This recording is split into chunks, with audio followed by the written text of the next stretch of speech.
before. Yes, we were fortunate. She's a former chair of community board for. She has expertise in everything related to traffic and transportation and bikes and pedestrians, and we will be putting her to such extensive use that she may regret her decision to have said yes to Manhattan Borough President Mark Levine, who appointed her. But we'd like to welcome you, Christine. Thank you. I'm really delighted to be on this board. This is very big opportunity and big reward. Thank you. And I'm going to suggest that we are kind to our guest from the Advisory Council, Daniel Miller, and that we let him do his report first in case he needs to leave early. Thanks so much, Noreen. We only met once since the last Asbury Park Trust Board meeting. We met not in October, but in November. So I don't have that much to report other than we spoke about the lovely Gonza board and applaud everybody here who made it happen. A couple things came up. We've seen skateboarders on the tables that we just brought the attention of to Robert, and as well as typical cycling within Gonza board, just to keep a heads up on that. But there has been a good pet presence. It's really working well on so many levels. If you take a look at the fields, doesn't matter what time of day it is, there are people out there using it, whether it's rain or shine. So our hats off to you folks for that. Also a couple other things that came up was the water safety rules. As it gets a little warmer, we want to make sure that everybody understands what's necessary, and the Advisory Council asked to consult with our marine experts, our boaters, to really figure out and lock in the rules regarding what can go in and what can come out, and also the slipperiness of the rocks, and maybe just additional warnings as well. I myself saw a couple of people slip in on a late October afternoon. Of course, we don't have a meeting without talking about e-bikes, and we know that it's not part of the trust, but we did talk about Brad Hoylman-Siegel's proposed legislation involving permitting and licensing of e-bikes, and just stressing, is it possible to put a speed limit of some kind? Robert and I are working together to get New York State DOT and New York City DOT to another meeting so that we can press upon them the safety issues in the park, on the Greenway. And the last thing I want to mention is that it does look like in August, the Battery Park City Authority Resiliency Project was presented to us, and after looking at their presentation last week, it appears that many of our concerns have been addressed, that we're not going to see a big wall in the middle of the median of West Street, that they're actually taking many of the suggestions that were made and putting the resiliency walls against buildings, and there's less impact on the park, which we applaud. So that's my report. Thank you. Thank you. We certainly are paying very close attention to Gonza board as we do with any new site that opens, and we appreciate everybody's observations and are already in the process of ordering or have ordered, waiting for installation, the new signs about slipperiness. So thank you. So let's start off with our regular announcements. Please note that the meeting is being recorded and the video will be posted on the Trust website, and the stenographer will provide a transcript of the meeting. The directors have received the agenda materials in advance of this meeting and are free to ask questions or comment at any time on the action items submitted for approval today. Please note, however, questions or comments from the audience will not be entertained at this meeting. I note that the board memos and resolutions on today's agenda have been posted on the Trust website in the link entitled Board Meetings, Bylaws, and Other Materials under Board Agendas and Minutes, and thus are available to the public. There are 7 items on the consent agenda. 1, approval of minutes and ratification of the actions taken at the October 3rd, 2023 meeting of the Hudson River Park Trust Board of Directors. 2, authorization to contract with EFPR Group for annual financial auditing services. 3, ratification and approval of extension of contract term with Gage Meyer Engineering, PC, DBA, EDG for Pure 40 Roof Engineering and Consulting Services. 4, ratification and approval of extension of contract term with Athletic Fields of America, Inc. for Chelsea Waterside Park, Phase 2 Athletic Turf Replacement. 5, ratification and approval of extension of contract terms for Pure 97, building construction contractors. 6, approval of amendment to contract with Slade Industries, Inc. for Pier 40 elevator inspection, maintenance, and repair services. And 7, authorization to file the budget and financial plan for fiscal year 25 pursuant to section 2801 of the Public Authorities Law. Unless anyone has any comments, I will now call for a motion to approve all 7 of the resolutions on the consent agenda. So moved. Second? Yes, it is a question. I have a question. Yes. What happened to the existing auditor? The contract term expired, so we had to conduct a new procurement, yes. And then, so I wanted to abstain on one, and it's on the minutes, and then, so Oh. how do I do that? That makes sense. Part of that question, we'll ask, after so moved, that would be, yes. Good. So, did I have a second? Second. All in favor? Aye. Opposed? And abstentions? So I have one abstention for number 1, Thank you. and approved for the rest. Thank you. The motion is approved.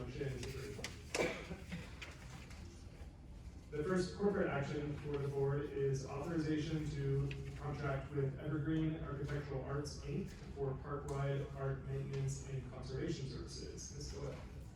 The trust staff has identified the need to retain a qualified art conservator to complete inspections and conditions reports for public artwork located throughout Hudson River Park.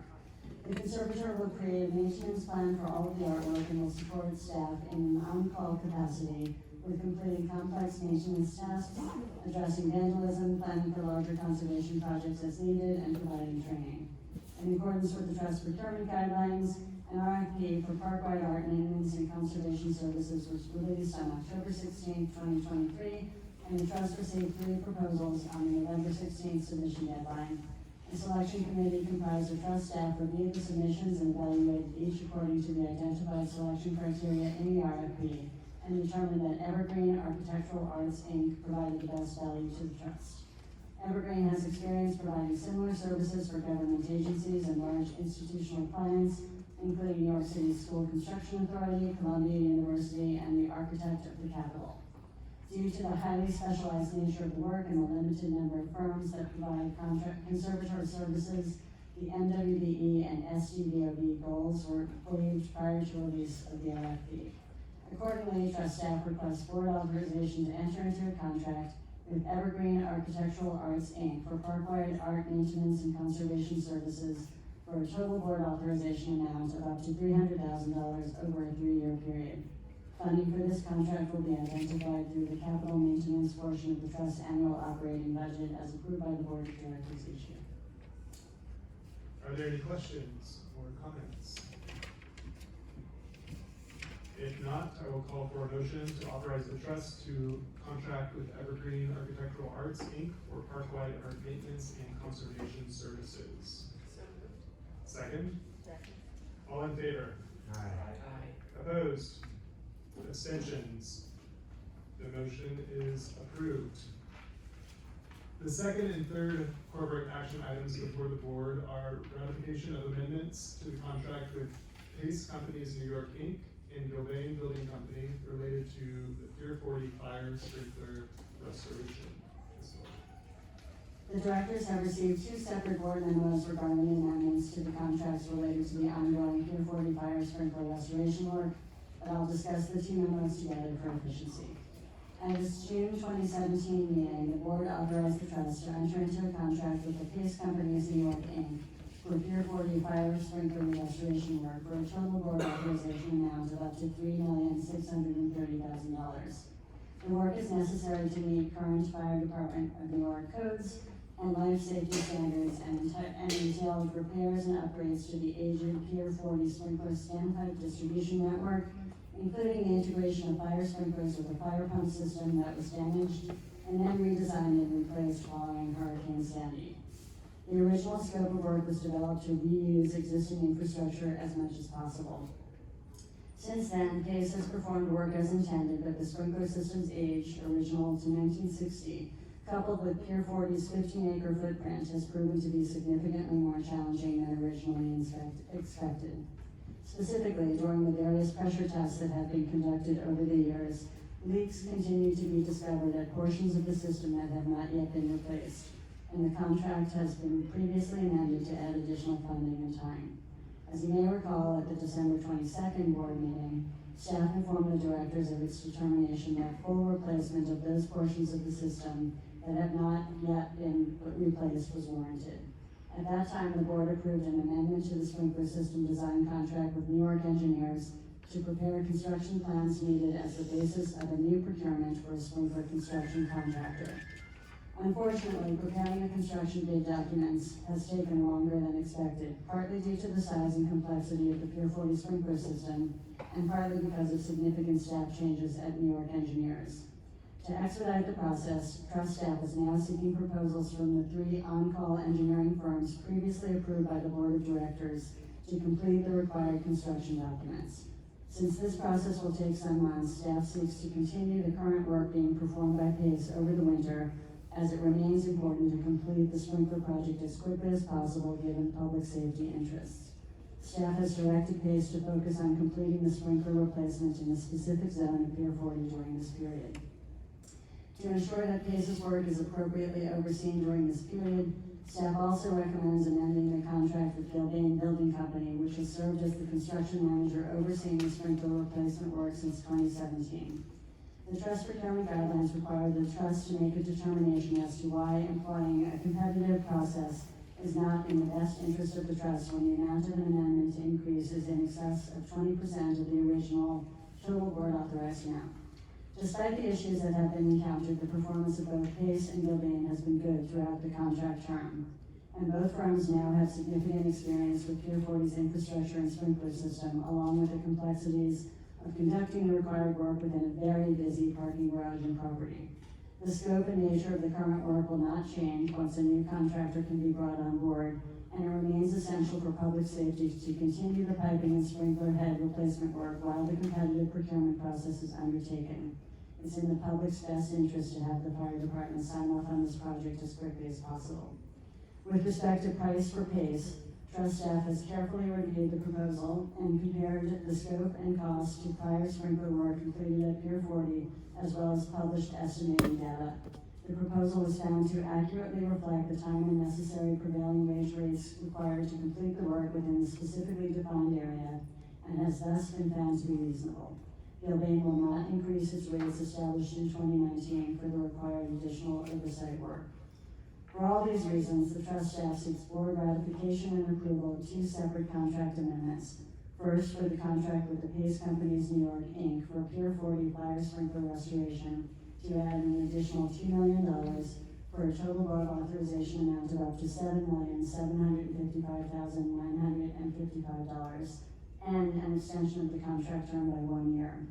The second resolution is for board ratification and approval of the amendment to the contract with Gilbane Building Company for an additional $425,000 for a total board authorization amount of up to $1,656,338. Funding for both contract amendments is currently available through the trust's approved capital maintenance budget with funds designated for Pier 40 infrastructure. Thank you. Are there any questions or comments? So, I just wanna make sure I understand, so, PACE with Gilbane oversight is doing, they need more for the part of the job they're still doing, but there's still another whole piece that we've gotta bid in the future. Yeah, I mean, but for the requirements of public procurement, theoretically, the trust could just keep letting PACE keep doing this work, because it's all necessary and the nature of the work isn't going to change once we do the new public procurement. But because good government requires us to do public procurement periodically, we need to do a new bid set by the engineers and now we're using the on-call engineers to get 3 separate bid prices for that to prepare the bid set, and the construction documents associated with that. That would then become the basis for hiring a new construction contractor. PACE would be eligible to respond, anybody else could respond at that point too. There is a very, anybody who parks at Pier 40 is used to us sometimes saying, please get out of the way while we do work here. And so there is, while this work is continuing, it is a drag on parking. So we try to do it very tactically, and Kevin and his team work very closely with Robert Lane, who manages the parking garage, among other things, to minimize that impact. Pam told you so. This was gonna be a Yeah. Yep, However, you heard it here. yeah, as you've heard, we are managing the garage well, and we are generating more income than we had some years ago there. But it is a money pit. Other questions or comments? Hearing none. I will call first for a motion to authorize the trust to ratify and approve the amendments to the contract with Pace Companies New York, Inc. for Pier 40 fire circuit restoration work. So moved. Second? Second. All in favor? Aye. Opposed? Abstentions? I will now call for a motion to authorize the trust to ratify and approve the amendment to the contract with Gilbane Building Company for park-wide construction management services for Pier 40 fire sprinkler restoration related work. So moved. So, right, we have to take it separately. Yeah, this is the second one. Second, do I second? Yeah. Second is completed. All in favor? Aye. Opposed? Abstentions? The motion is approved. The fourth corporate action item before the board is authorization to amend contracts with Alpine Construction Landscaping Corp. and Gilbane Building Company for Pier 26 Science Play Area construction and construction management services. Ms. Doyle. At its May 2018 meeting, the board authorized the trust to contract with Gilbane Building Company for construction management services at Pier 26. At the December 2021 meeting, the board authorized an amendment to the Gilbane contract that extended the contract term by 30 months through November 30th, 2023, and increased the contract amount by $250,000 to enable Gilbane to continue providing construction management services related to construction of the Pier 26 Science Play Area. At this time, construction of the new Science Play Area has nearly concluded, but additional time and funding for the construction management services is needed to complete the project inclusive of contract closeout. Separately, at its September 2022 meeting, the board authorized the trust to enter into a contract with Alpine Construction and Landscaping Corp. For construction of the Science Play Area. The board approved an amendment to the Alpine contract at its June 2023 meeting to add an additional $175,000 to cover the cost of installing larger concrete footings to address unanticipated subsurface obstructions that were encountered during construction. And Alpine subsequently installed such footings successfully, and the large new sturgeon play structures were then installed. During recent installation of the fence footings, Alpine encountered additional unanticipated subsurface interference, resulting in the need for fence footing design modifications at an additional cost. Accordingly, the trust staff requests board authorization to amend the contract with Alpine Construction Landscaping Corp. For construction of the Pier 26 Science Play Area by adding $40,000 for a total board authorization amount of up to $2,743,418. Staff also requests authorization to amend the contract with Gilbane Building Company for construction management services by adding $35,000 for a total board authorization amount of up to $2,964,732, and by extending the term of the Gilbane contract by 6 months. Funding for these amendments is available from the trust funds and discretionary allocations from the City Council and Manhattan Borough President. Thank you. Any questions or comments?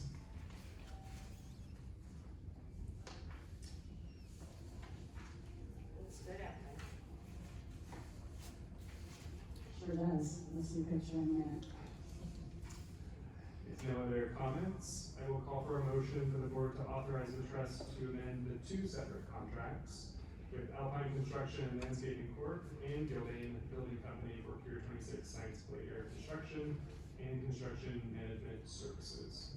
So moved. Second, Second. all in favor? Aye. Opposed? Abstentions? The motions are approved. Thank you. That completes the board action items for approval today. I would now like to ask Ms. Doyle to present the president's report. The more fun part. So I'll begin with design and construction. Good. By this point in the year, we had hoped that both the Pier 26 Science Play Area and Pier 97 would be open to the public. Both are ever so close to the finish line, but as the board has previously heard, both projects have encountered construction delays for various reasons. At present, we believe that we'll be able to open the science playground before the new year. We are waiting the final arrival of the fence panels. After those are installed, we have one small additional concrete pour to complete. Don't worry, we do not intend to make children, parents, or our VIP guests sit through a wintry opening ceremony. But we will circulate the opening date once we know it, and we'll be sure to send pictures of happy children playing there, hopefully during those December breaks, and we will be scheduling some kind of official celebration sometime in the spring. It's an incredible project, and we once again acknowledge Hudson River Park Friends for leading the successful capital campaign to fund it. On Tuesday, some of the donors from Friends Playground Committee were given a preview, and word is they are as thrilled with the result as we are. At Pier 97, we've made huge progress since the last meeting, with various contractors finishing up wood decking, guardrails, unit paving, and installation of site furniture. But here again, supply chain delays and some earlier technical challenges spoiled our plans for a fall opening. Because the public always wins when there's more open space to enjoy in New York City, we are now planning to open a large portion of the pier before the end of the year, but to save our formal opening celebration for the spring, when people will be able to enjoy the complete pier with its beautiful plants in bloom. Over the winter, we'll be completing the pier's signature belvedere and overlook, followed closely thereafter by the new park building between Pier 97 and Pier 98, which we expect will be complete in early spring. At the building, all structural steel and steel decking for the roof slab has been completed and installed, and the contractor has been installing supports for the aluminum composite facade system. Within the building, trade contractors have commenced installing electric and plumbing. On any remotely sunny day, you'll find people using the Gansevoort Beach, and press on this project continues to roll in seemingly every week, with many people reaching this new park area via the new Gansevoort Street crosswalk, which officially opened to the public on November 2nd, providing an additional entry point into a busy section of the park for visitors.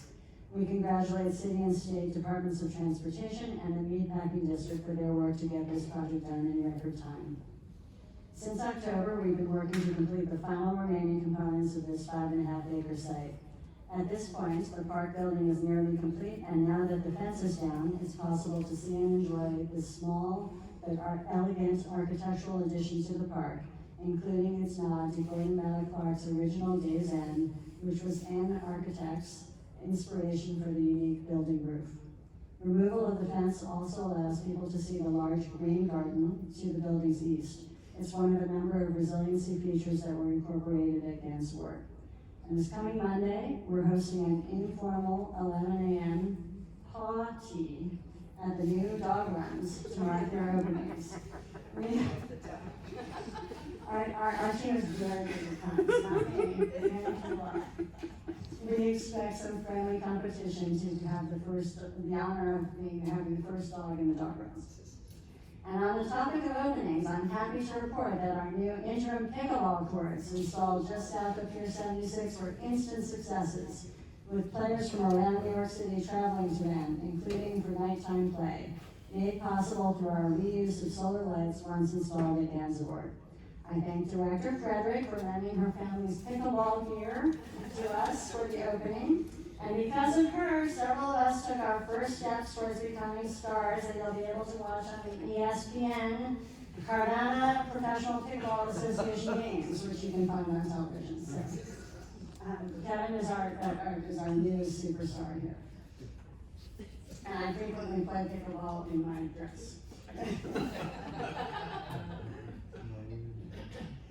There's a lot going on in the design world for us as well. On November 30th, we held a public meeting in Tribeca to present the concept design for the estuarium to the community to good reviews.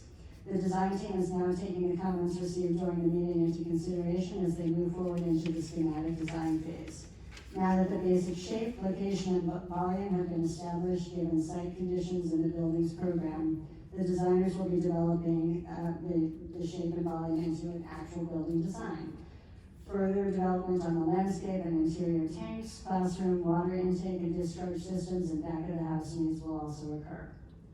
The selection committee of trust staff and board members from the design committee is continuing to review the proposals submitted for the West 29th to 46th Street Design Consultant RFP and is now in the interview phase.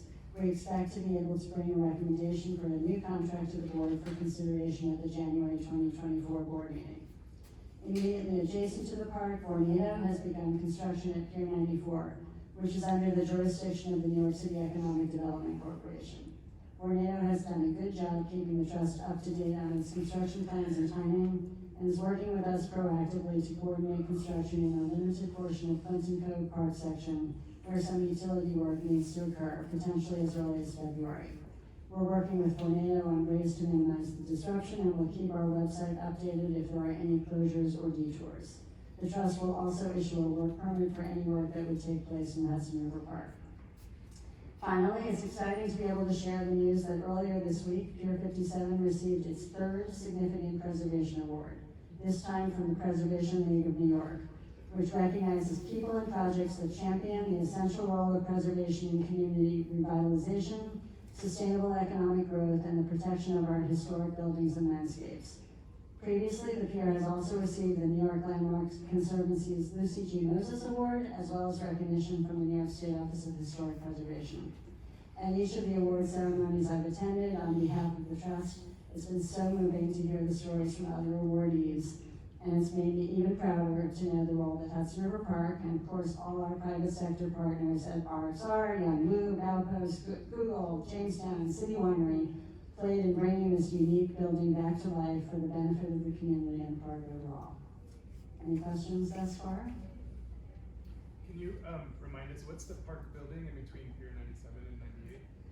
That is similar to the functions that we will have at the Gansworth Park building. So there's a small walk-up concession stand, public restrooms, and a maintenance area for the people who care for the park. Who was the architect for it? I was trying to remember. Toshiko Mori. Thank you, Devin. Toshiko Mori. Right. I was blanking on that too. Okay. I'll now turn to public programs and the River Project, where it's starting to be our slightly quieter programming season after a very busy fall. In late October, we hosted another successful release of the Fishes event in our Pier 40 wet lab. This year, over 400 community members joined us to help shut down our tanks, return this season's fish ambassadors back to the river, and celebrate the conclusion of our 2023 wet lab season. 4 visiting scholars created posters summarizing their research in the park, and scientists Hope Kenmore and Tom Quigley came in person to present their projects on park pollinators and toadfish vocalization behaviors.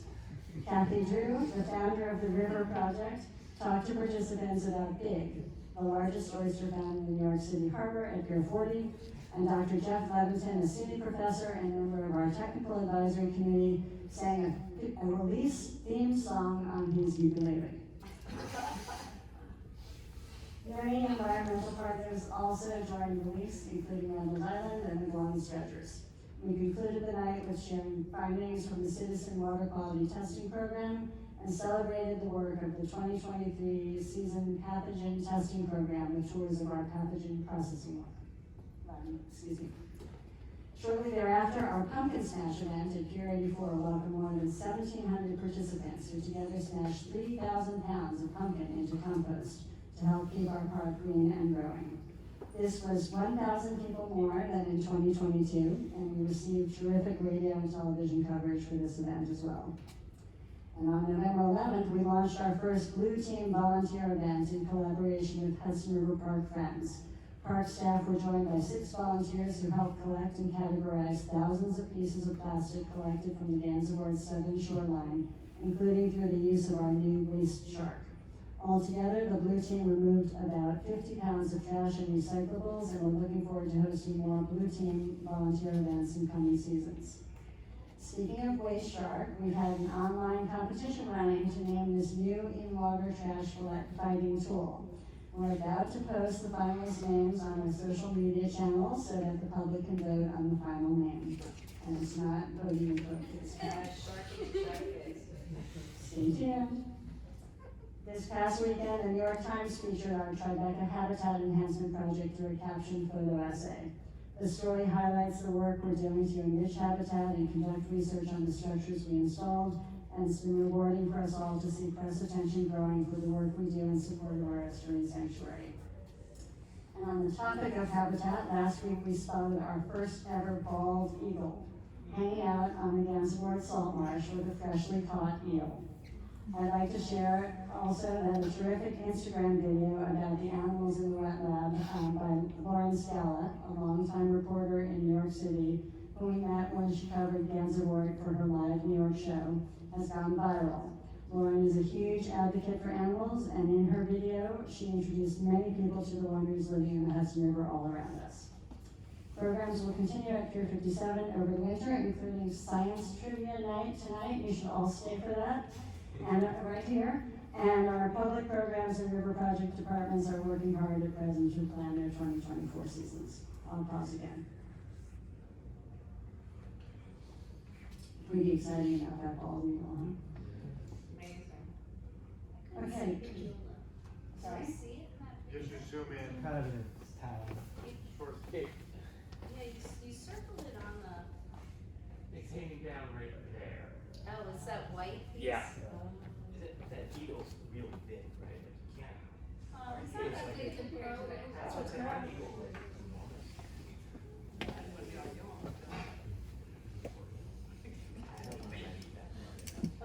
Oh, you do? You have a big backyard.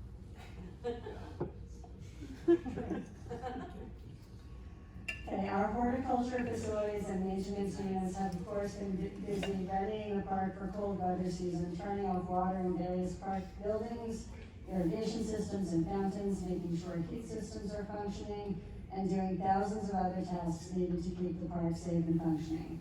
Together with Friends volunteers, staff has been busy planting new trees, removing dead ones. They planted 5,000 shrubs and perennials and close to 30,000 woodland and other bulbs, including crocus, glory of the snow, daffodils, and orange and white tulips.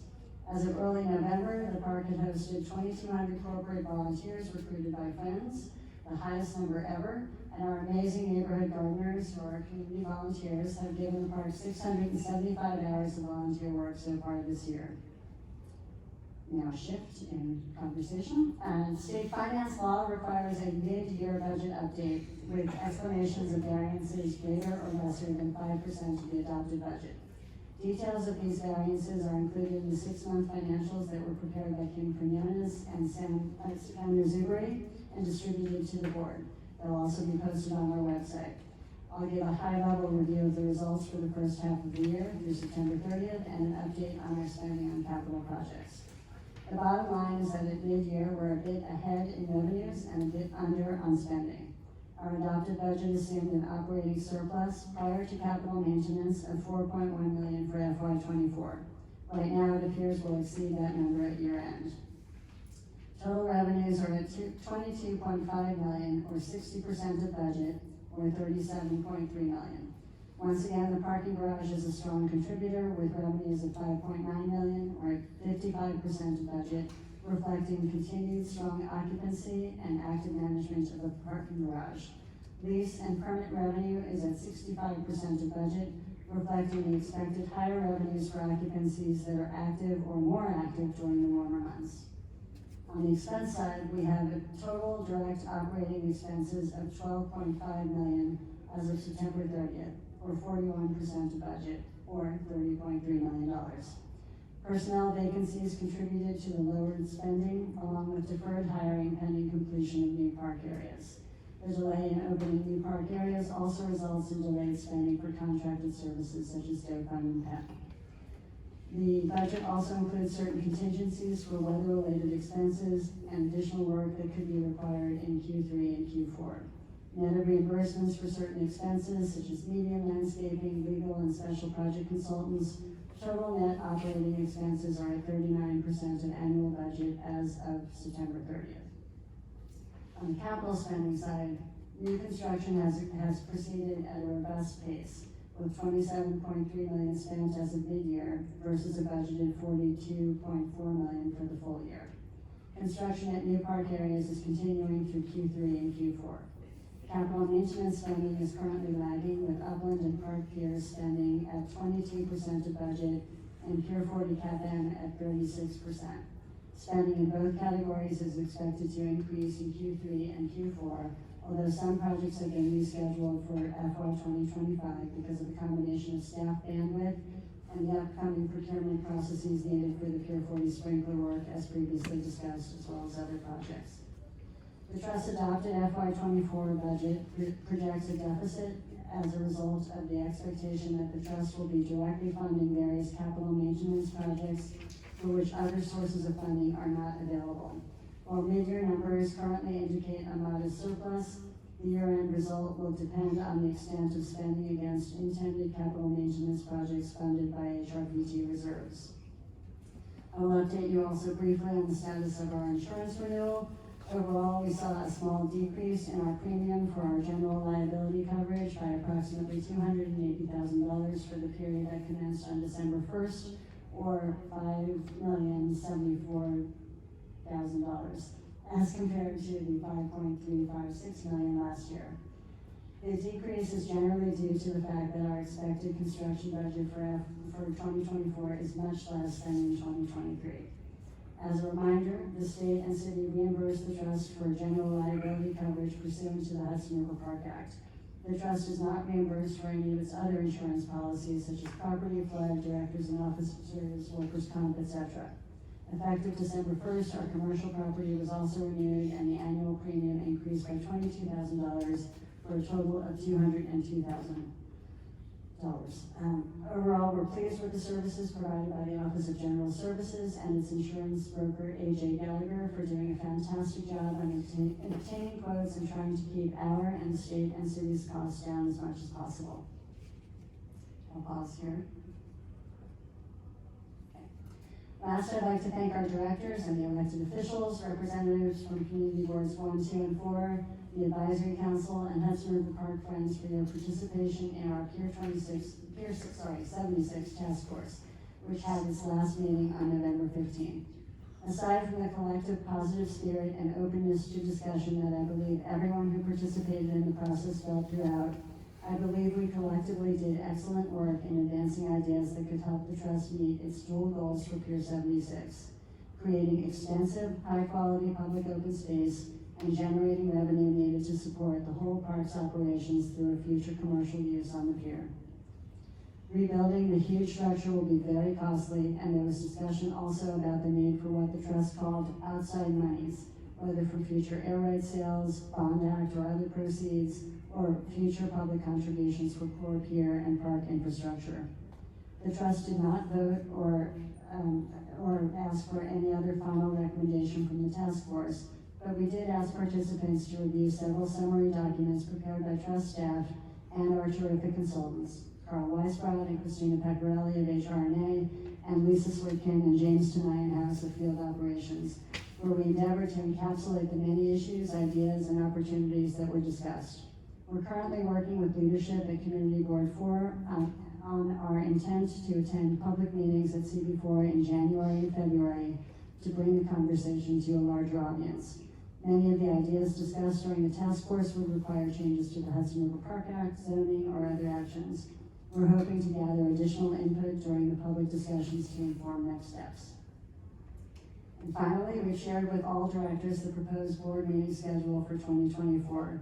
We're planning to stay with the Thursday meetings at 4:30 p.m. for the 6 meetings scheduled every other month. But for the March meeting, as it's often difficult to get the necessary quorum given holidays and vacation schedules, we're asking that you hold both the last Tuesday and Thursday of that week of March to ensure that we have quorum to approve the final budget prior to next year's fiscal year, which starts on April 1st. A copy of the proposed schedule has been provided to you as part of your board handouts, and please reach out to us if you have any questions or wish to change that schedule. We do plan to continue using this room for our meetings next year. Are there any questions? Okay. Just want to know, we've been practicing going live, that's why video and audio, we're not ready to go live, as you can tell. But that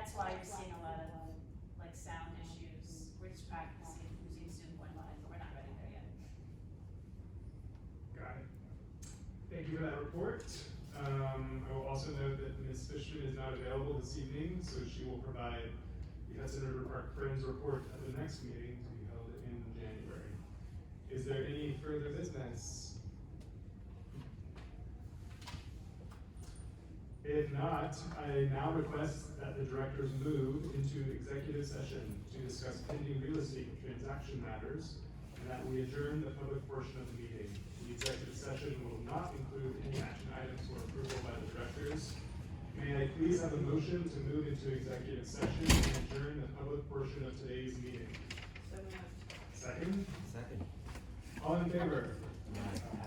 Opposed? Abstention?